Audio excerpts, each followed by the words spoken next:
vyombo kuja kusumbua wanaume, walikutana moja staili yake tu. Wewe tulia mambo. Baba hapo twende sawa, liguso moja tali ni hatari, alimshindilia na hizo si mchezo. Akarudi kinyuma nyuma, ngoja ni kibwengo mtu akakamata fimbo yake, na ilikuwa ni upanga. Huo ni upanga maalum mzee baba.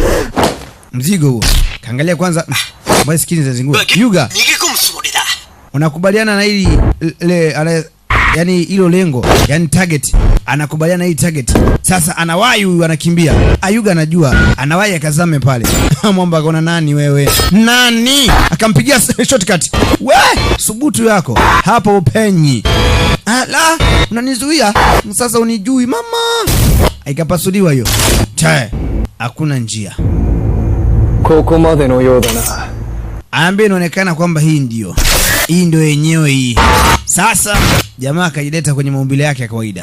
Ni kiumbe mmoja hatari, ana mapembe na kuambia. Yaani huyu nakwambia ni kweli. Ana shedo mdomoni. Hizo kucha baba. Kachomoa pembe mzee. Ajiita kifaru, hizo pembe zeni silaha. Sasa twende hapo baba. Ambia haya baba. Njoo kwa babako nikupe dawa.